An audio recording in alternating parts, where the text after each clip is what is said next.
Assalamualaikum warahmatullahi wabarakatuh. Selamat siang. Perkenalkan, saya Sefazi Akmal dari kelompok 10.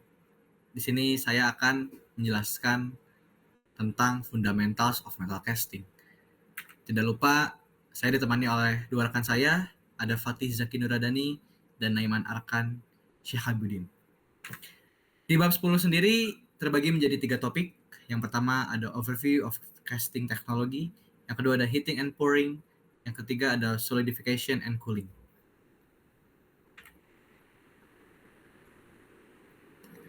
Background dari pengecoran atau casting sendiri adalah sebagai proses produksi, pengecoran biasanya dilakukan di sebuah pabrik pengecoran. Dan pabrik pengecoran adalah pabrik yang dilengkapi untuk membuat cetakan, melelehkan, dan menangani logam dalam bentuk cair, melakukan proses pengecoran, dan memberikan hasil pengecoran yang telah selesai. Pekerja yang melakukan operasi pengecoran di pabrik ini disebut sebagai pengecor. Masuk ke topik pertama dari overview of casting technology. Yang pertama ada casting process. Di pembahasan tentang pengecoran secara logis dimulai dengan cetakan. Jadi pembahasan tentang pengecoran secara logis itu dimulai dengan cetakan. Cetakan mengandung rongga yang geometrinya menentukan bentuk bagian yang dicor.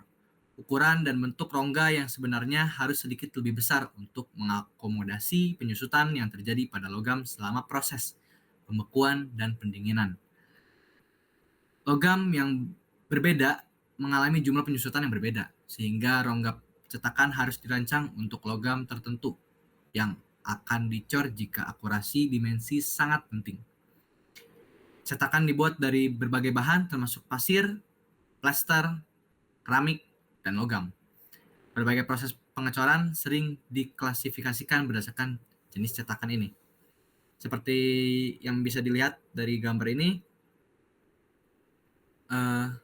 untuk melakukan proses pengecoran, logam pertama-tama dipanaskan sehingga suhu yang cukup tinggi untuk mengubah sepenuhnya menjadi keadaan cair. Kemudian logam cair tersebut dituangkan atau diarahkan ke dalam rongga cetakan. Dalam cetakan terbuka, seperti yang ditunjukkan pada gambar A di gambar, logam cair cukup dituangkan hingga memenuhi rongga yang terbuka. Dalam cetakan tertutup, seperti pada gambar B, disediakan saluran yang disebut sistem penuangan untuk memungkinkan logam cair mengalir dari luar cetakan ke dalam rongga.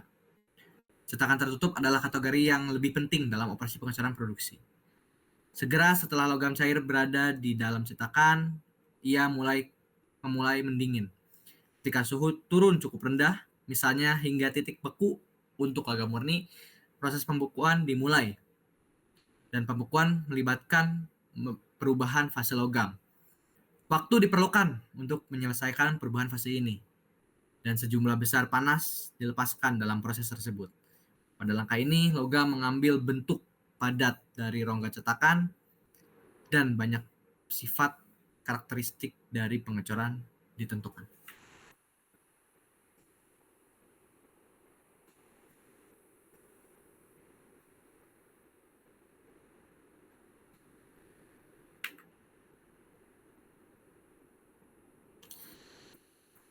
Nah, proses pengecoran itu dibagi menjadi 2 kategori besar berdasarkan jenis cetakan yang digunakan, pengecoran cetakan sekali pakai, dan pengecoran cetakan permanen. Cetakan sekali pakai berarti bahwa cetakan di mana logam cair membeku harus dihancurkan untuk mengeluarkan pengecoran. Cetakan ini dibuat dari pasir, plaster, atau bahan serupa yang bentuknya diperintahkan dengan menggunakan pengikat dari berbagai jenis. Dan pengecoran pasir adalah contoh paling menonjol dari proses cetakan sekali pakai. Dalam pengecoran pasir, logam cair dituangkan ke dalam cetakan yang terbuat dari pasir. Setelah logam mengeras, cetakan harus dikorbankan untuk mengambil kembali pengecoran yang ada di dalam cetakan. Dan cetakan permanen adalah cetakan yang dapat digunakan berulang kali untuk memproduksi banyak pengecoran. Cetakan ini terbuat dari logam atau kurang umum bahan keramik refraktori yang dapat menahan suhu tinggi dari operasi pengecoran. Dalam pengecoran cetakan permanen, cetakan terdiri dari 2 atau lebih bagian yang dapat dibuka untuk memungkinkan pengeluaran bagian yang telah selesai. Pengecoran die adalah proses yang paling dikenal dalam kelompok ini.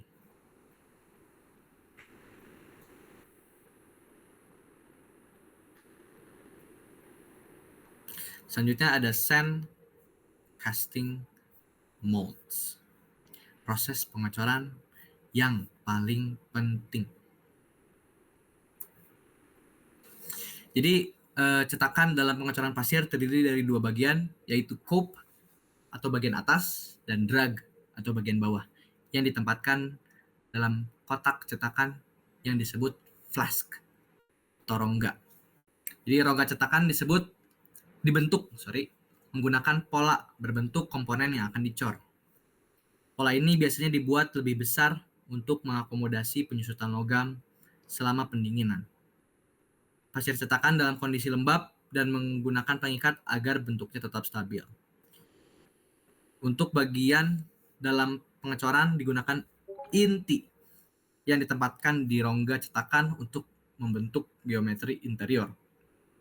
Sistem penuangan mengalirkan logam cair ke dalam cetakan melalui saluran yang disebut downspout, yang sering dilengkapi dengan cangkir penuangan untuk mengurangi percikan.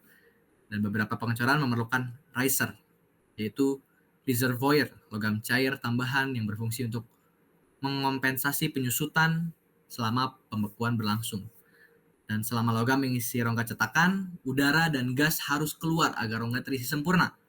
Dalam pengecoran pasir, porositas alami pasir memungkinkan gas melarikan diri, sementara dalam cetakan logam permanen, lubang ventilasi kecil digunakan untuk mengeluarkan udara dan gas.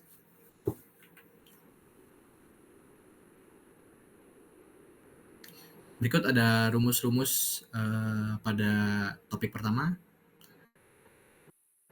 Ada H untuk menghitung total panas yang dibutuhkan, P melibatkan beberapa variabel termasuk kerapatan, lalu ada CS panas jenis logam padat, TM suhu leleh, TO suhu awal, HF panas busi, CI panas jenis logam cair, TP suhu penuangan, dan V volume logam.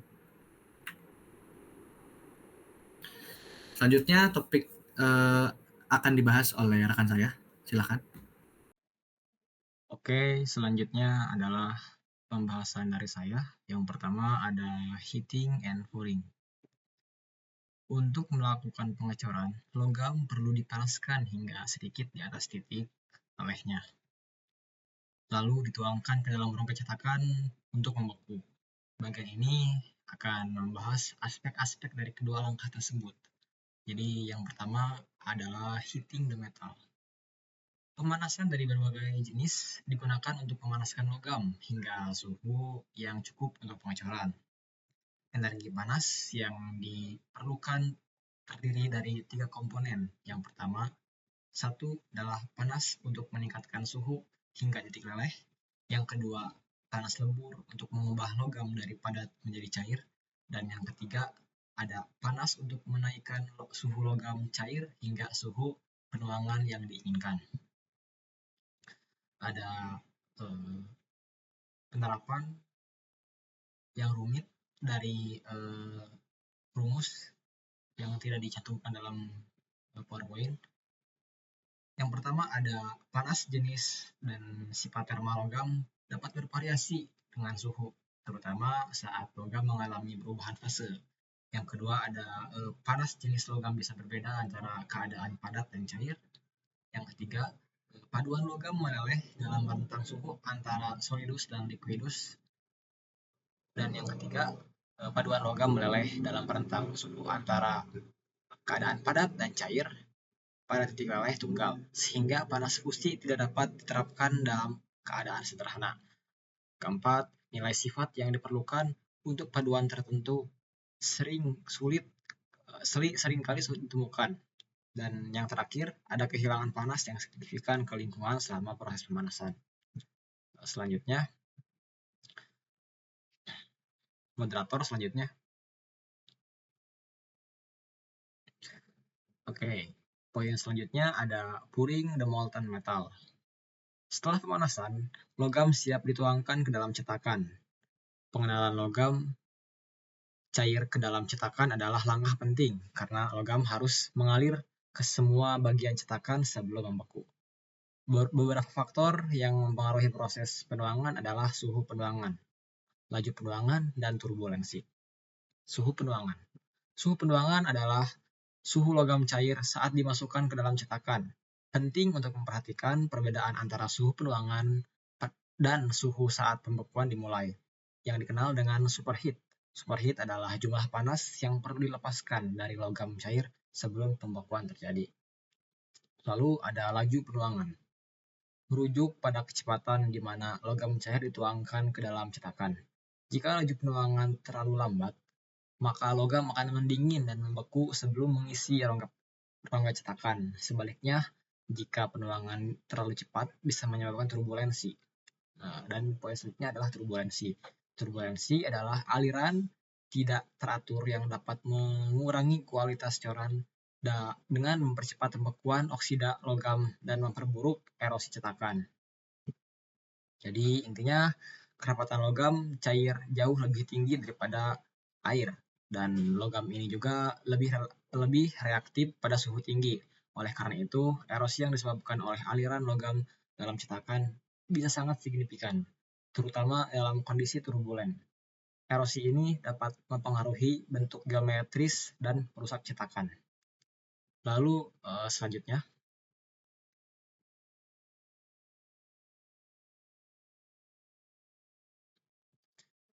poin selanjutnya adalah engineering analysis of pouring. Jadi pada bagian ini akan membahas beberapa hubungan yang mengatur aliran logam cair melalui sistem saluran dan ke dalam cetakan. Pemanas dari berbagai jenis digunakan untuk memanaskan logam hingga suhu yang cukup untuk pengecoran. Energi yang diperlukan terdiri dari 3 komponen yang telah tadi disebutkan. Selanjutnya, moderator selanjutnya. Ada beberapa rumus yang berkaitan dengan pengecoran. Salah satu hubungan penting adalah teorema Bernoulli yang menyatakan bahwa jumlah energi, ketinggian, tekanan kinetik, dan gesekan di 2 titik manapun dalam cairan yang mengalir adalah sama. Seperti mana rumus yang paling atas pada 10.2, di mana H adalah tinggi kepala, P adalah tekanan pada cairan, R adalah densitas, V adalah kecepatan aliran, G adalah konstanta percepatan gravitasi, dan F adalah kehilangan head akibat gesekan. Subskrip 1 dan 2 menunjukkan 2 lokasi manapun dalam aliran cairan. Persamaan Bernoulli dapat disederhanakan dengan beberapa cara. Jika kehilangan gesekan diabaikan, tentu saja gesekan akan mempengaruhi aliran cairan melalui cetakan petir, dan sistem dianggap tetap berada pada tekanan atmosfer di seluruh bagian. Maka persamaan tersebut dapat direduksi menjadi seperti persamaan pada 10.3. Ini dapat digunakan untuk menentukan kecepatan logam cair di dasar spur. Biarkan titik I didefinisikan di bagian atas spur dan titik 2 di dasarnya. Jika titik 2 digunakan sebagai bidang referensi, maka tinggi di titik tersebut adalah 0. Dan H1 adalah tinggi dari spur. Ketika logam dituangkan ke dalam cawan penuang dan meluap turun melalui spur, kecepatan awalnya di bagian atas adalah 0. Oleh karena itu, persamaan 10.3 dapat disederhanakan lagi menjadi persamaan yang ketiga. Oke, selanjutnya. Dan yang dapat diselesaikan untuk mendapatkan kecepatan aliran seperti pada rumus 10.4, di mana V adalah kecepatan logam cair di dasar spur, G adalah gravitasi, dan H adalah tinggi spur. Hubungan penting lainnya selama penuangan adalah hukum kontinuitas yang menyatakan bahwa laju aliran volume tetap konstan di seluruh cairan. Laju aliran volume sama dengan kecepatan dikalikan dengan luas penampang dari cairan yang mengalir.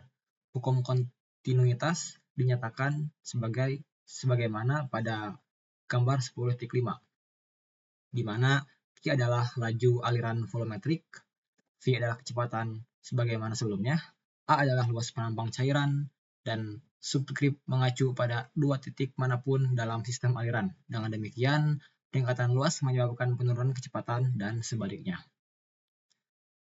Dengan asumsi bahwa seluruh dari dasar spur ke rongga cetakan horizontal, dan oleh karena itu tinggi H sama dengan di dasar spur, maka laju aliran spur melalui pintu ke dalam rongga cetakan tetap sama dengan VA di dasar. Oleh karena itu, waktu yang diperlukan untuk mengisi rongga cetakan dengan volume V dapat diperlihatkan sebagaimana gambar 10.6, di mana TMF adalah waktu pengisian cetakan, V adalah volume rongga cetakan, Q adalah laju aliran volume seperti sebelumnya. Waktu pengisian cetakan ini yang dituangkan dengan persamaan tersebut harus dianggap sebagai waktu minimum. Hal ini karena analisis mengabaikan kehilangan gesekan dan kemungkinan penyempitan aliran dalam sistem saluran. Oleh karena itu, waktu pengisian cetakan akan lebih lama daripada yang diberikan oleh persamaan 10.6. Selanjutnya, poin selanjutnya adalah fluidity. Karakteristik aliran logam cair yang sering dijelaskan dengan istilah fluida, yaitu ukuran dari kemampuan logam untuk mengalir dan mengisi cetakan sebelum membeku. Fluida adalah inverse dari viskositas. Seiring meningkatnya viskositas, maka fluida akan menurun. Metode pengujian standar tersedia untuk menilai fluida, termasuk uji cetakan spiral yang ada pada gambar yang ditayangkan, di mana fluida diindikasikan oleh panjang logam yang membeku di saluran spiral. Spiral Cor yang lebih panjang berarti fluida logam cair yang lebih besar. Faktor-faktor yang mempengaruhi fluida meliputi suhu penuangan relatif terhadap titik leleh, komposisi logam, viskositas logam, dan transfer panas ke lingkungan. Suhu penuangan yang lebih tinggi relatif terhadap titik beku logam meningkatkan waktu logam tetap dalam keadaan cair, memungkinkan logam untuk mengalir lebih jauh ke dalam spiral. Hal ini cenderung memperburuk masalah pengecoran tertentu, seperti pembekuan oksida, porositas gas, dan penetrasi logam cair ke dalam ruang intersial adalah antara butiran pasir yang membeku membentuk cetakan. Masalah terakhir ini menyebabkan permukaan coran mengandung partikel pasir yang terbenam, sehingga membuatnya lebih kasar dan lebih abrasif daripada biasanya. Komposisi juga mempengaruhi fluida, terutama terkait dengan mekanisme pembekuan logam. Fluida terbaik diperoleh dari logam yang membeku pada suhu konstan, misalnya logam murni, dan pada paduan eukotik. Ketika pembekuan terjadi dalam rentang suhu konstan, kebanyakan paduan berada dalam kategori ini. Bagian yang sebagian membeku mengganggu aliran bagian cair sehingga mengurangi fluida. Selain mekanisme pembekuan, komposisi logam juga menentukan panas fusi, jumlah panas yang diperlukan untuk mengubah logam dari keadaan cair menjadi padat. Panas fusi yang lebih tinggi cenderung meningkatkan fluida yang diukur dalam pengecoran. Mungkin langsung dilanjutkan ke pembahasan rekan saya selanjutnya.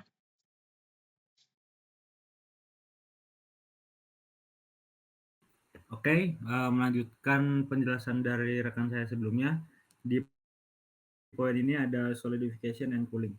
Nah, di poin solidification of cooling ini terdapat tabel logam murni, pendinginan logam murni.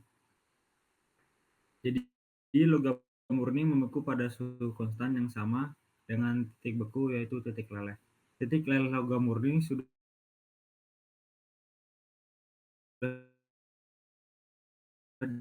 diketahui dengan baik. Gua hapus sama gue ini.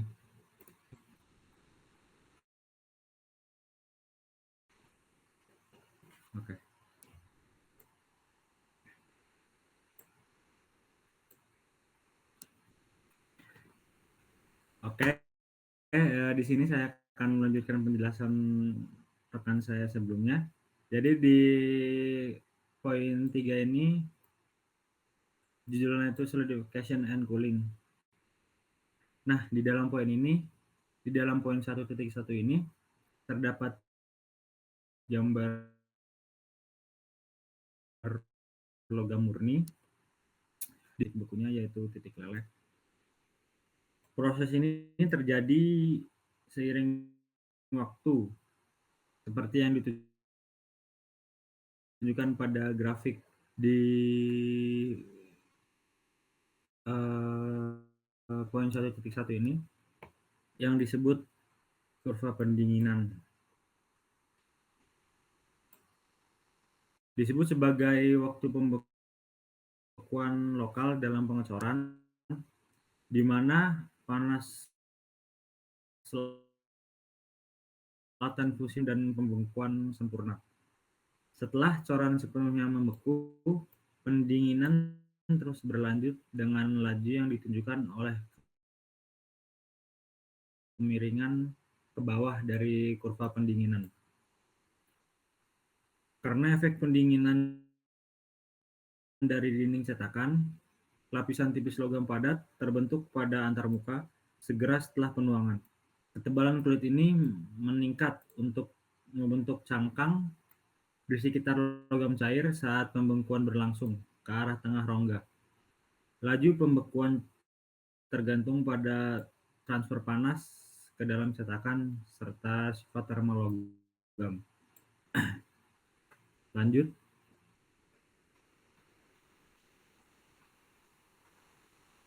Boleh dilanjut slide-nya, moderator?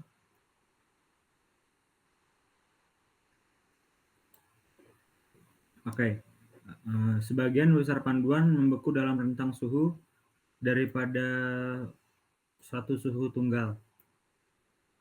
Rentang yang tepat tergantung pada sistem panduan dan komposisi tertentu. Nah, pembekuan paduan dapat dijelaskan dengan melihat gambar 10.6, gambar di tabel ini.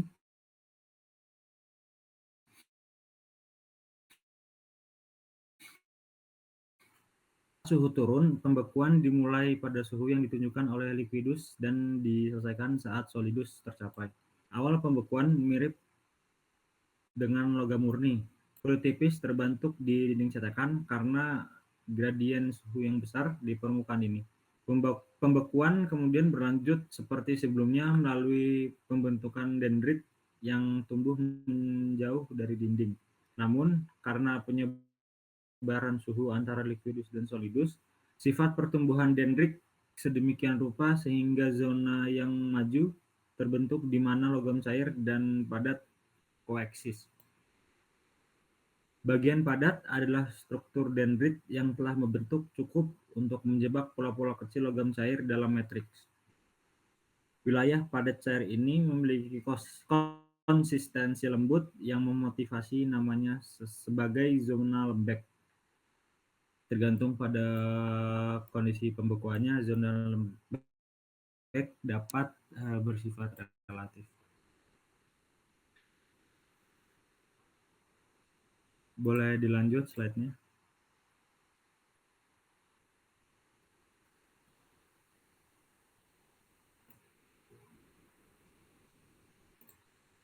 Ya,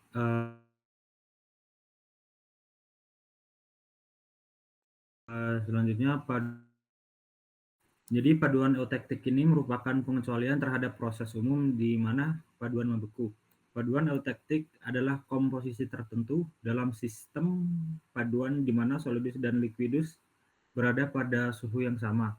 Oleh karena itu, pembekuan terjadi pada suhu yang konstan daripada dalam rentang suhu, seperti yang dijelaskan di atas. Efek ini dapat dilihat dalam diagram fase sistem Timbaltin yang ada gambar yang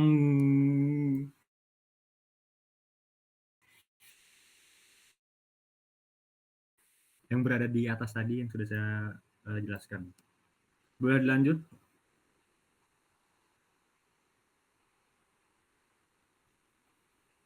Nah, selanjutnya itu solidification time. Baik pengecoran itu logam murni atau paduan, pembekuan memerlukan waktu. Total waktu pembekuan adalah waktu yang dibutuhkan untuk coran membeku setelah menuangkan. Waktu ini tergantung pada ukuran dan bentuk coran berdasarkan hubungan empiris yang dikenal sebagai aturan Zvorinov yang bisa dilihat pada gambar 10.7 ini. Nah, dalam rumus ini TTS itu adalah waktu total pembekuan dan CM ini adalah konstanta cetakan. Selanjutnya V adalah volume coran dan A adalah luas permukaan coran. Dan juga ada N di sini.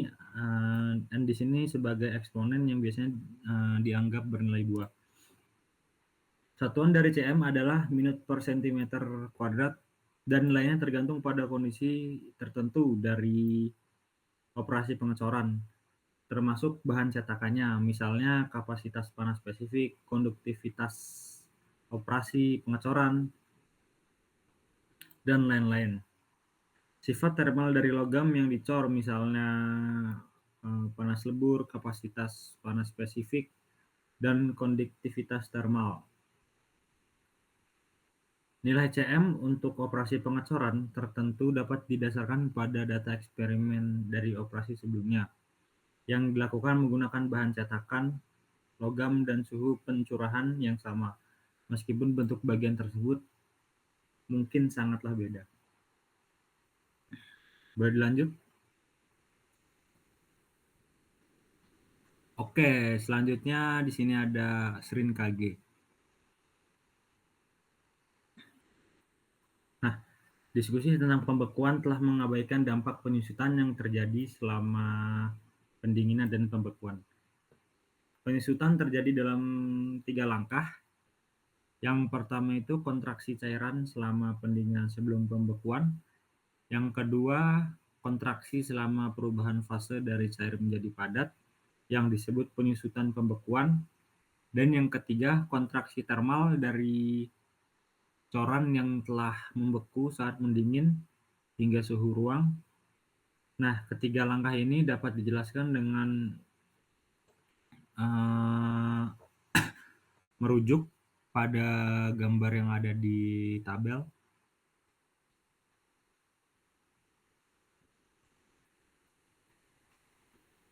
Nah, logam cair segera setelah pencurahan ditunjukkan pada bagian 0 dari seri tersebut. Kontraksi logam cair selama pendinginan dari suhu pencurahan hingga suhu pembekuan menyebabkan tinggi cairan berkurang dari level awalnya, seperti pada gambar 1 digambar. Jumlah kontraksi cair ini biasanya sekitar 0,5% penyusutan pembekuan yang terlihat pada bagian nomor 2.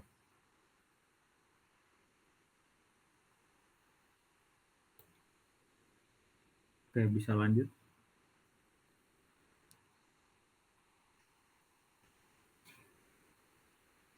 Nah, penyusutan pembekuan terjadi pada hampir semua logam karena fase padat memiliki densitas yang lebih tinggi dibandingkan dengan fase cair.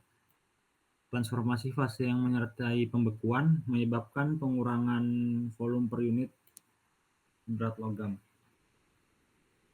Pengecualiannya adalah besi cor yang mengandung kandungan karbon tinggi, di mana pembekuannya selama tahap akhir pembekuan dipersulit oleh periode gravitasi yang mengakibatkan ekspansi yang cenderung mengimbangi penurunan volumetrik yang terkait dengan perubahan fase yang bisa dilihat pada tabel Srin Kg tersebut di sini.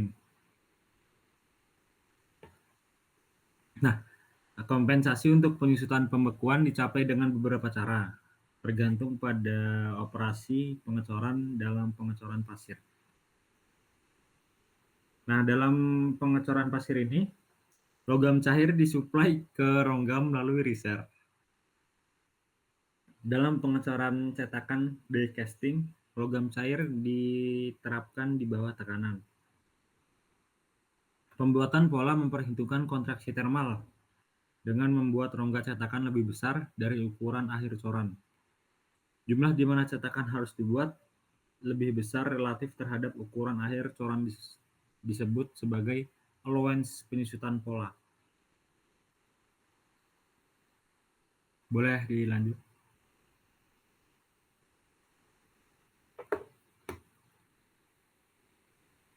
Oke, selanjutnya itu directional solidification.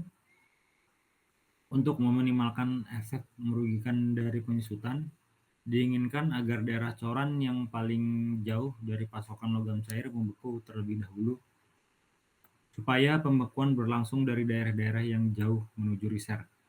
Dengan cara ini, logam cair akan terus tersedia dari riser untuk mencegah terbentuknya void akibat penyusutan selama proses pembekuan. Istilah pembekuan terarah directional solidification digunakan untuk menggambarkan aspek proses pembekuan yang digunakan untuk mengendalikannya. Pembekuan terarah yang diinginkan dicapai dengan mengikuti aturan Sorinov tadi dalam desain coran itu sendiri. Orientasinya dalam cetakan dan desain-desain sistem riser yang menyuplai logam cair. Cara lain untuk mendorong pembekuan terarah adalah dengan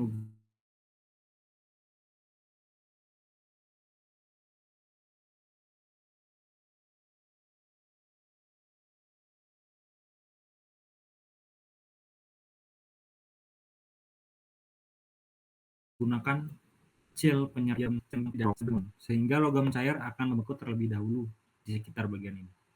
Chill internal sebaiknya memiliki komposisi kimia yang mirip dengan logam yang akan dituang.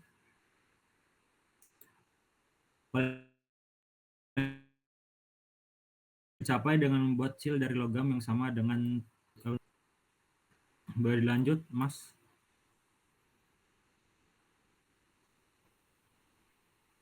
Oke, selanjutnya ada riser design. Seperti yang dijelaskan sebelumnya, riser digunakan dalam cetakan pasir untuk memberikan logam cair pada coran selama pembekuan untuk mengompensasi penyusutan pembekuan. Agar berfungsi, riser harus tetap cair hingga setelah coran membeku. Aturan Svorinov dapat digunakan untuk menghitung ukuran riser yang akan memenuhi persyaratan. Contoh berikut mengilustrasi perhitungannya. Jadi si riser ini mewakili logam yang terbuang yang akan dipisahkan dari bagian coran dan dilebur ulang untuk membuat pengecoran selanjutnya. Oh ya, bisa sambil dilihat gambarnya, soalnya nyambung dengan yang saya jelaskan. Oke, saya ulangi. Jadi contoh pengilustrasiannya yaitu riser mewakili logam yang terbuang ya, dan yang akan dipisahkan dari bagian coran yang dilebur ulang untuk membuat pengecoran selanjutnya. Diinginkan agar volume logam di dalam riser minim, karena geometri riser biasanya dipilih untuk memaksimalkan rasio P/A. Hal ini cenderung mengurangi volume riser sebanyak mungkin.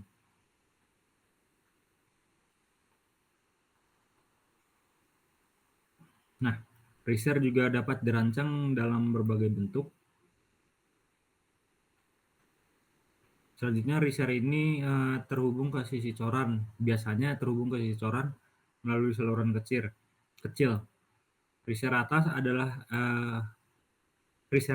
adalah riser yang terhubung ke permukaan atas coran. Riser dapat berupa riser terbuka atau riser buta.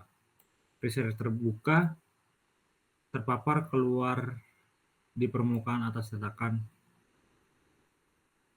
Nah, riser tersebut memiliki kekurangan karena memungkinkan lebih banyak panas yang keluar dibandingkan mendorong untuk melakukan pembekuan lebih cepat. Sedangkan riser buta sepenuhnya tertutup dalam cetakan. Lanjut. Ya, terima kasih atas waktunya. Kami segenap tim 10 izin mengundurkan diri.